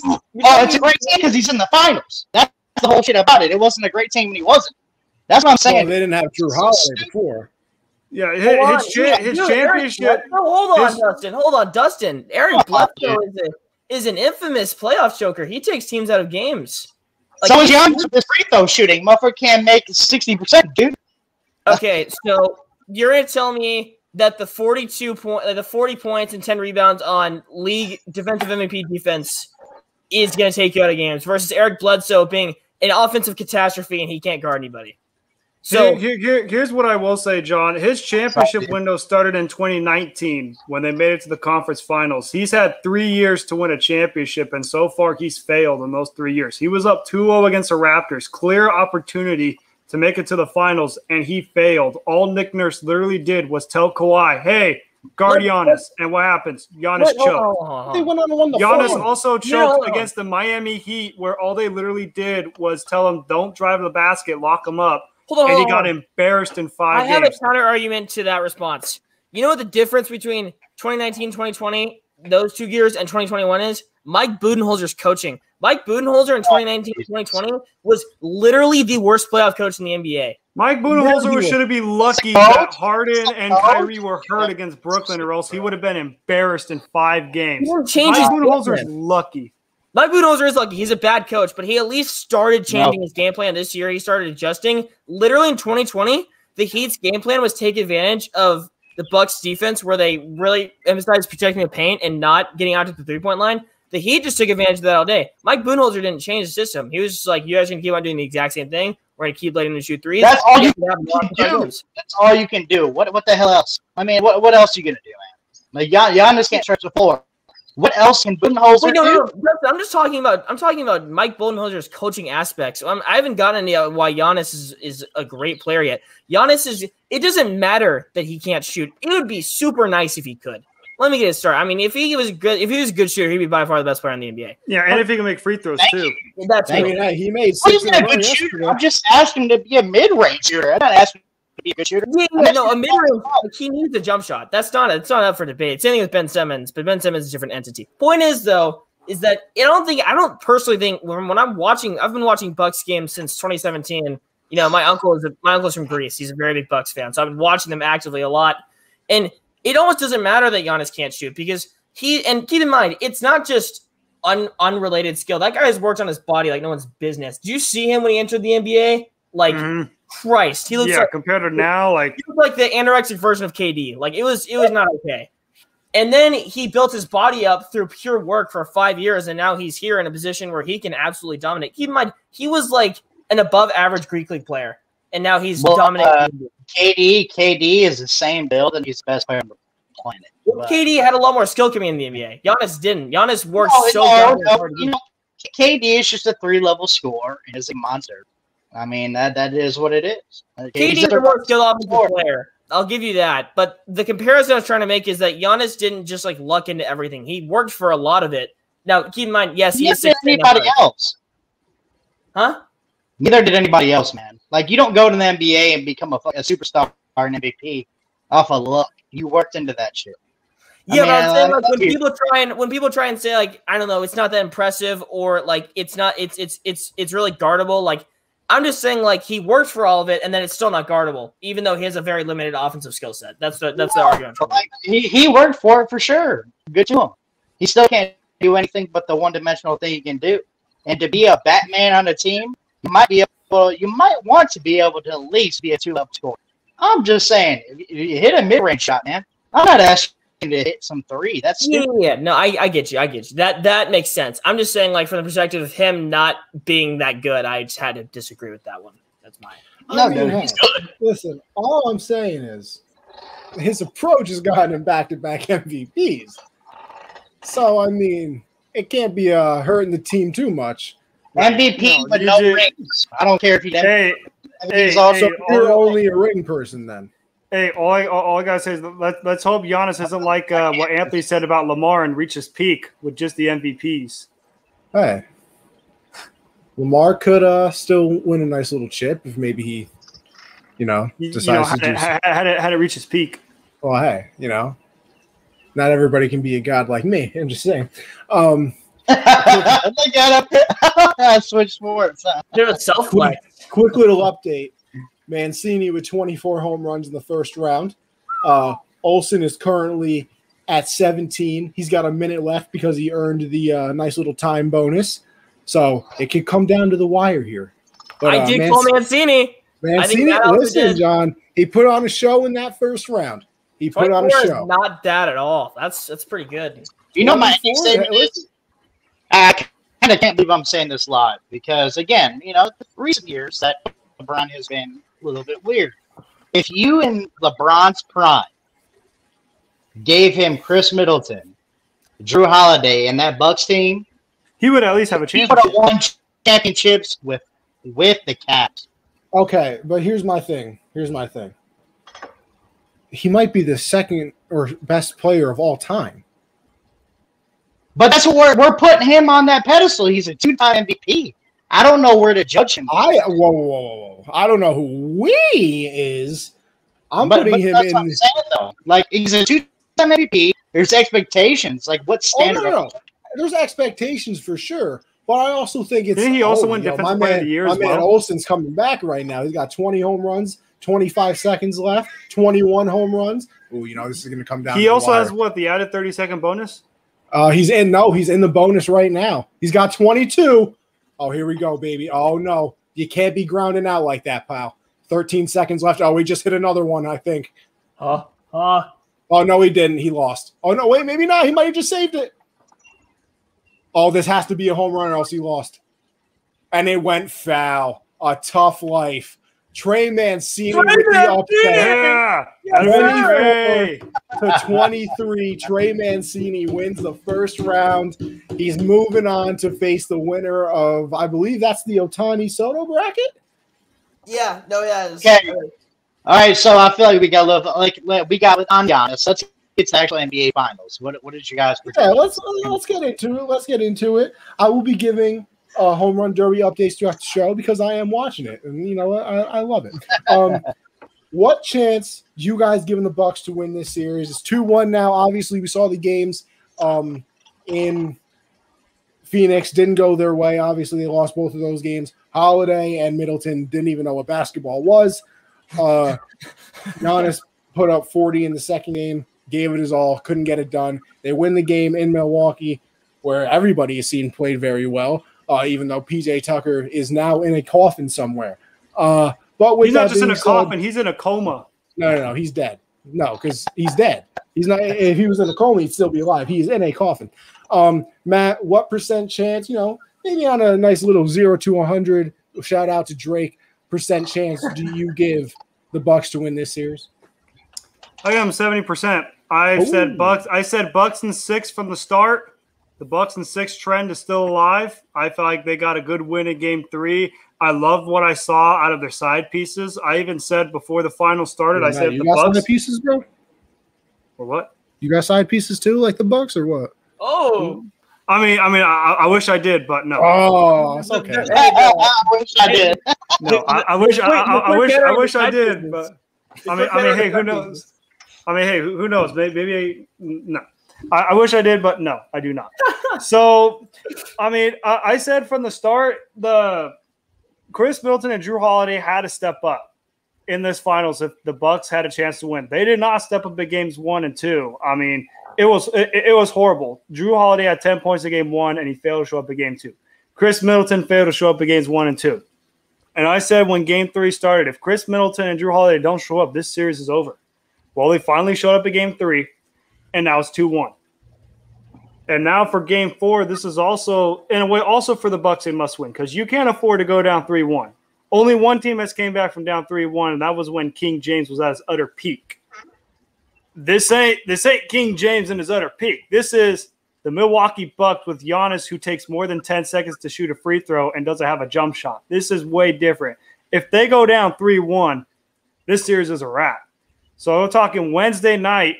I better see the same performance out of Drew Holiday and Chris Middleton that I saw in Game 3 in Game 4. I also got to say, if the Suns don't want to have another choke artist job and Chris Paul doesn't want to have another playoff meltdown, they need to play a hell of a lot better than they did in Game 3 because D-Book was pathetic. If we're being honest, D-Book was pathetic in Game 3. It was probably the worst game. It was the worst game I'd seen him play in the playoffs. Now, he's been fantastic the whole playoffs. This was the one bad game that you would expect. Like, every star player has his bad day. It was Devin Booker's bad day in Game 3. He cannot afford to have that same bad day in Game 4. Because if he has another bad day in Game 4, this series is about to be tied at 2 games, head into Phoenix, momentum going Milwaukee's way. But I give the Bucks a lot of chance. One, me being a homer, just because Wisconsin sports need to succeed. I'm fed up of seeing my Packers choking the NFC Championship game, which we're pretty damn good at. We know that they won't succeed with Jordan Love. We're pretty good at choking the NFC Championship game. We're just like those porn stars that choke on the D. We mastered it pretty well. We mastered it pretty well in the NFC Championship game. Hey, if we're being honest, we mastered it pretty well. It's disappointing to see, and we hope that the Bucks could finally carry through, because Wisconsin sports are known for choking pretty hard. And let's hope the trend turns around. Getting away from Matt and the rest of Wisconsin and Mia Khalifa, I think that in terms of this series, percentage-wise, we're gonna have to see after Game 4 if the Bucks win this game. I think that the Bucks are going to win. It's 50. Here's what I will say. Sorry to interrupt, John. It'll be 50-50 if the series is tied at 2 games apiece. If the Bucks go down 3-1, now that's real math. If the Bucks go down 3-1, you could book it. This series will be over. Like Kenny Smith said, it's over, ladies and gentlemen. If the Bucks go down 3-1, this series is over in Phoenix. That's actually exactly what I was going to say. I was going to say, based on this game, and I think the Bucks are going to win. If the Bucks win, which I think they are, but I'm not saying they will. I think they are. I'd say the Bucks in 6, confidently. Yeah, they're going to go on a 4-game run, pull a Matt. Hey, that's what I'm talking about, John. That's what I'm talking about. Pull a Matt and win in 6. And just like Matt said, if the Suns win, call it series in Phoenix. So I think this is going to be the most pivotal game of the series outside if they go to a Game 7, because this is going to be the real turning point to see whether the Suns can just take it away now or the Bucks still have a really good chance. So this is going to be it. Dustin, it's all you, buddy. All right. So, again, I do agree with everybody, because it's just, if they get Game 4, if Milwaukee gets Game 4, this is going to be a battle. It's going to be a dogfight. That's going to happen. So we also got to talk about. Wait, what happened? I missed it. Yeah, you cut out a little bit, buddy. Oh, gosh. I can't hear you now. What happened, Dustin? It doesn't even say you're muted. Oh, there we go. I heard something. Hold on. Oh, boy. I got a call in the middle of my tape. Look at this guy. Holy shit. Look at this guy. Businessman. Oh, Dustin, you're killing me here. Anthony, your take. Hey, dude. You know what? There we go. I got a call in the middle of my tape. I was fucked up. I'm gonna have to, say something to my cousin about that. But anyway, so literally, if they win Game 4, obviously I think it's gonna be a dogfight, man. That's back and forth, home to home. It's gonna go back and forth, 5, 6, 7. But if I can turn to Game 3, first of all, the Suns really didn't even have a bad field goal percentage. It wasn't like they had, a bunch of detriments. So the reason they lost big time, the biggest reason was from the 3-point line. If they lived and died by it, it is what it is. Now, do I bank on the Suns going 29% from the 3-point line again? I don't. I do not bank on them going 29% from 3 again. If they had a little bit better percentage from 3, they probably won the game. I'm going to go with the Suns in 6. Okay. That's me. I'm a little stuck on this because I like Giannis. I also know a Suns fan, so I know that he's rooting for them.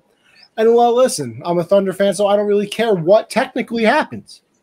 But for some reason, it just feels like the Bucks thoroughly enjoy playing this way. They're like, you got the first 2 games. We like playing from behind a little bit. Maybe they're trying to get one of those. Maybe they're trying to get the Flamin' Hot Doritos Locos Taco back for the people. They want to win from behind. So you know what? I'm going to go with the solid 55-45 of the Bucks. I'm not confident. I'm not that confident. I can respect that. I'm going 55-45, but I got in 7. This whole 6-game thing, that's a little steep. I think they're going to have to win Game 7 in Phoenix, which is going to be very hard. But hey, they did it against Brooklyn. Why can't they do it against Phoenix as well? But without Kyrie and Harden, hey, listen. And then Joe Harris deciding to build a nice brick house for the orphanages. Joe Harris doesn't even know what a basketball rim looks like anymore. It's just out of his memory. It's like the Men in Black thing where they just snapped it from him away. But it's going to be interesting to see the rest of this series. Obviously, went one way in Phoenix. It could possibly listen, like Matt said, if it's 2-2 going back to Phoenix, it's a whole new ball game, baby. It's like when you're down 5-0 and then you tie it 5-5. It's basically 0-0 again. So we're going to find out what happens. And for all the people that complained about parity in the NBA and the super teams, hey, you got what you wanted. 2 random ass teams. Not really that random because the Bucks we kind of thought were going to be good, but the Suns and the Bucks. Listen, I don't. If you had that as the finals coming into the year, especially after the Nets got Mr. Jameson Harden, you know what? Power to you, because I didn't see this one coming. I really didn't. But with that being said, Devin Booker's broken, people. Matt, I know you said it, but I tend to disagree a little bit. I think he's shooting like 36. I think he's under 30% from the 3 in the series and is shooting like 36% from the field. That ain't getting it done. So unless this man can figure out how to play basketball again, down go the Suns, down goes the great story of Chris Paul getting his chip. Dustin, do you think it gets fixed? I have seen Devin Booker this series. He has not been exactly great. I will say, like Devin Booker's personality, I don't see him struggling the entire time. I'm gonna see probably one. I think I'm gonna see at least one more game in the finals where he probably goes up. It's probably gonna happen. So therefore, if he goes off, they're at least winning one more game. And I don't think he's going to be shooting from under 30% from the field anymore. I'm pretty confident that he's not. I think he'll improve. Like I said, this is the Suns to lose, in my opinion. As good as you want to play, that's where you're going to go. Because I don't think the Bucks really can really overtop the Suns if they really want to get that. It's really about the 3-point percentage. If these guys shoot well from deep, they're done. I mean, if these guys shoot 36 to 38, dude, it's done. So therefore, I don't think Devin Booker's going to keep struggling. He's a game. He's a grinder. He's a worker. I really don't think that he's going to shrink the rest of the finals. So again, I think the Suns are going to win. John? I mean, overall, if I had to give a pick, it'd be the Bucks to win. But as for how Devin Booker's going to play, I think that Devin Booker's going to be fine.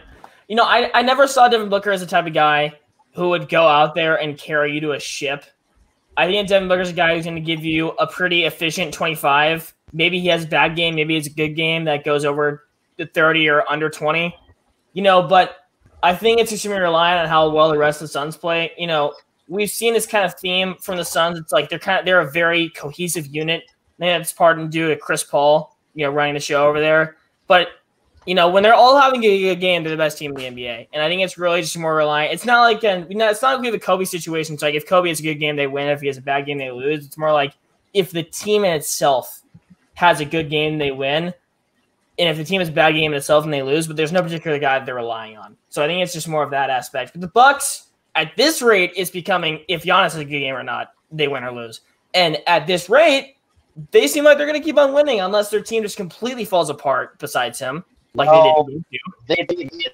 they lost the game when KD, well, not KD, but they lost the game when he had a good game. So no, I'm saying if he has a good game, unless the rest of their team plays like they've never played basketball before, then they usually win. So I think it's just more a matter of who's going to win in the team aspect. Unless Giannis just wants to go average 50 and 20, then that's different. Like I said, yeah, I agree. I mean, it depends if Giannis wants to do something stupid. I do agree with that. All right, Matt. Yeah, what's wrong with D-Book? What's wrong with D-Book is, he just had a bad game. I feel like he needs to bounce back. Maybe call up one of the Jenners that he's dating. Like, yo, hook up now, ASAP. I need some action real quick so I can bounce back in Game 4. So maybe call up. Yo, Book, if you got any spare side pieces, I'm available. I think you make the case for all of us as well. I think we'd all be available and be okay with that. But it's one of those where I just felt like Devin Booker, he just simply had a bad game. It happens. This is probably the first bad game I've seen him play in all of the postseason. Like, he didn't have a bad game against the Lakers. Didn't really have a bad game against the Nuggets. Never really had a bad game against the Clippers. Was playing great in games 1 and 2, and he just had a bad game in Game 3. It happens. Well, he played awful in the first half of Game 2. But they did come away with the victory, and he played better in the second half. But if he has another bad game and they lose Game 4 and it's tied at 2 apiece, then I would really say, yo, D-Book, what the hell's going on? Is the curse coming alive now? Like that, then it'd be one of those like, uh-oh, the curse is coming around. The Chris Paul curse and the Jenner curse would be coming around. So we'll see what happens. I do believe Devin Booker will bounce back. I've been a firm believer in Bucks in 6. I still believe the Bucks will win the series in 6 games. I mean, they came back down 0-2 against Brooklyn and 3 games to 2 against Brooklyn. So it's very doable. As long as Mike Budenholzer doesn't revert to the dog water like he was against Toronto and Miami, I think we'll be just fine. As long as Budenholzer doesn't mess up, the Bucks will be in good hands because Giannis has been playing great. Like, the only reason why the Bucks have even been in this series is all because of Giannis. Like, when Giannis had that knee injury against the Hawks, I thought it was over. I thought it was like, great. We're not going to see Giannis in the finals, and the Bucks are just going to get mollywopped. See, that's another thing too. Giannis comes out in Game 1, and not only does he play, he plays 35 minutes and drops almost 30-plus points. That's when you kind of figured, all right, this is going to be a series now. And Giannis' last 2 games, back-to-back 40-point performances. If Giannis has another great performance in Game 4, they got a very good chance of winning. But I will keep on saying this, and I'll say it again. As long as the side pieces step up in Milwaukee, as long as Chris Middleton and Drew Holiday have another solid game, the Bucks are going to come out with the 2-2 series heading back to Phoenix. Now, if Chris Middleton reverts to Eric Bledsoe form, along with Drew Holiday, they're going to be down 3-1. They're going to be down 3-1 if they have the same performance that they had when they were in Phoenix in games 1 and 2. They will have to step up. So here's my ultimate. Here's my ultimate question. So when people call me a LeBron hater, you call me LeBron hater, right? See, here's why. Like, people always question why Kyrie and certain guys left. And I'm not a big Kyrie fan. Believe me, you guys should know that. But let's just be real. I'm like the rhetoric behind the entire team being bad, and then the star just gets an absolute pass. Dude, that's just old. It's just old. There's like the coach. Oh, Buno's not good enough. Look, dude, he's not to play the basketball. Like, somebody's got to do something. It doesn't matter if he draws the perfect play. Someone's got to do something. Oh yeah. Just because do you think that the LA Lakers last year won a championship off of Frank Vogel's genius? No, they won it against the Miami. Please, Milwaukee run. No, they won it. They won it because LeBron and Anthony Davis were not playing like LeMickey and A. Disney. But they did win a Mickey Mouse ring. Dude, because they played well. Yes, it is what it is. The coach is not as big a deal as no. I'm not saying that. I'm just saying as long as the players play well and Budenholzer doesn't revert to where he doesn't adjust at halftime, the Bucks will win this game. I'm just saying like the players are going to have to step up. What if he does? Now, here's what I will say. If everything goes planned, if the Bucks have a good game, Budenholzer doesn't hiccup, and the Suns come away with Game 4, you just got to tip your cap to Phoenix and say, all right, Game 5 in Phoenix, give Chris Paul his ring. You know, you just have to tip your cap to that. If like that's just you'll never know if Budenholzer hiccups. You'll never know because you don't know what he's calling the huddle. I'm just being completely honest. You'll never know. You can make. Listen, this is a great conversation right now, but I got to interrupt with some breaking news that, Trevor Story hit 20, and this man Gallo was choking, looked awful. Only had 9 home runs going into his extra time. This man's coming out crazy right now. He's only hitting dingers in the extra time. He's got 18. Oh, he's not gonna make it. He didn't make it. So what you're saying is Gallo just blew it? Gallo did blow it. He only ended up with 19. We got another 2 for 2, baby. Anthony Conover with the prediction of the century. Listen, we got another upset. Trevor Story, 20. Mr. Joey Gallo, 19. Listen, let me tell you, this home run derby, these first two, been fantastic. Now, with that being said, let's move in to the final thing of this show. Listen, just like I did with the All-Star Game prediction, I want one X factor that will make the series lean in whatever direction you want it to, and give me your MVP of the finals. John, I'm going to start with you because I felt like I haven't done that in a long time. So give me one X factor, give me your All-Star, give me your finals MVP, and then let's get the hell out of here. My X factor is going to be Brook Lopez. In the games that Brook Lopez has played well, significantly well, I think that the Bucks look like the best team in the NBA, regardless of like who's in the finals or not. You know what I mean? I mean, when he's playing well, this team looks unbeatable. Simple. I don't really need to go into that much more. As for my finals MVP, give me Giannis. Okay. Matt? My X factor for this series has to be Drew Holiday. You traded for him in the offseason. You signed him the extension because he was a quote-unquote missing piece. Well, Drew Holiday, you've so far played like dog water in the finals besides Game 3. Step up your act at Game 4, 5, and 6. Bring the ring home to Milwaukee for the first time since 71. If you're a good X factor, you'll be the reason why Giannis and company will come away with the ring. And my finals MVP as well would also have to be Giannis Antetokounmpo, because without Giannis, the Bucks wouldn't even be anywhere near here or in the playoffs if Giannis was never on this team. So give me Giannis for finals MVP. X factor has to be Drew Holiday because you traded for him in the offseason to be that missing piece. And now he has to play like it. If the Bucks want to win this series, he will have to step up his game and be said X factor. Dustin, X factor, MVP. As you X factor, Chris Middleton. Yeah, look at that. Chris Middleton is definitely the X factor. And then if he pulls up as the MVP, I can't have the MVP the team I'll pick. So therefore, actually, I'm going to pick the MVP for the finals, Chris Paul. Okay. I like it. My X factor, I agree with Mr. Dustin over here. Got to be Middleton.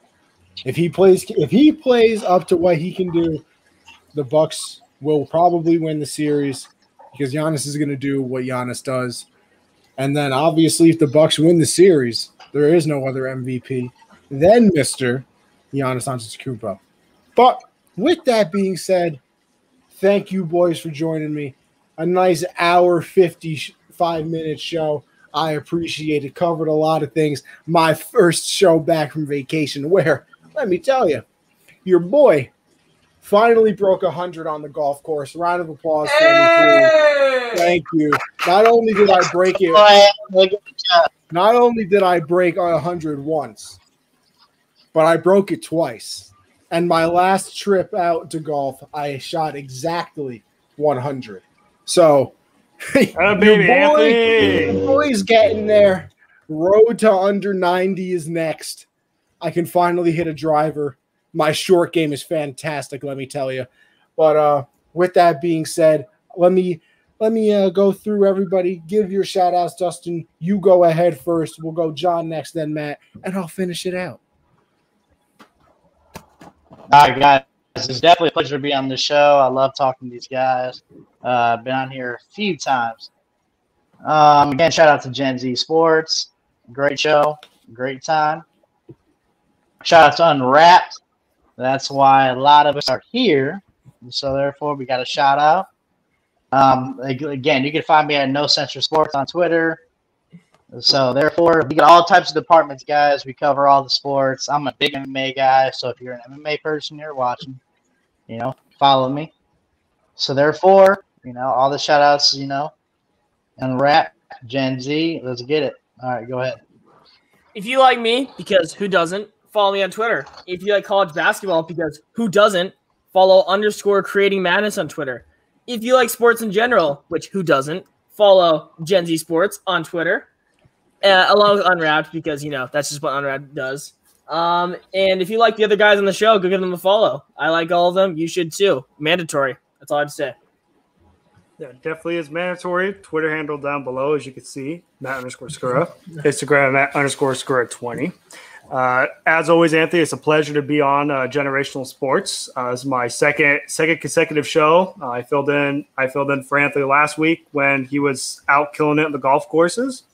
Ooh. And here I am again, back at it again. And it's always a pleasure to be on here. Also, me and my great friend Caleb Conant have a sports podcast called MCS Real Sports Podcast. We talk all things NBA and NFL related. If you check on my Instagram, which I mentioned earlier, at Matt_Skura20, there's a link in the bio which gives you the link tree. It gives you access to all of the links that the podcast is available on. It's available on Apple Podcasts, Spotify, iHeartRadio, you name it. It's pretty much available everywhere. As always, Anthony, it's a pleasure being on here. Excited to watch the home run derby. And one thing I will say, the Bucks caption game on Instagram was very interesting when they said freaks come out at night. Let's hope the Greek freak comes out Wednesday night and takes a 2-2 series lead heading to Phoenix. You do got to remember that video, Giannis, with the bell that his wife gave him that said ring for sex. I'm just saying. Just saying. Video? As for me, of course, as they said, this show, Monday, 7 Eastern. As always, I'm finally back, baby. Hopefully, Josh will be back next week as well. We'll be whole again. He's dealing with some stuff right now, but that's, okay. So make sure you tune in, Gen Z Sports, for the pod on Twitter, of course, live there. And you know what? We're getting consistent with it. I have determined that podcasts will be uploaded Tuesdays, 3 o'clock, every week from here on out. So if you miss any of the show, you're coming in a little bit late, don't you worry. I got you covered. Tuesday is the hard count, where I host that as well, talk about everything with football. We're going through a little bit of a transition period over there, so I'll make sure that everybody is kept in touch with all that. Wow, Pete Alonso already has 12 home runs, 13 home runs with a minute 31 left. Polar Bear's back. But just need Coca-Cola. And then Thursday, of course, Backstop Banter. Me and Michael host that. Listen, we made a Twitter.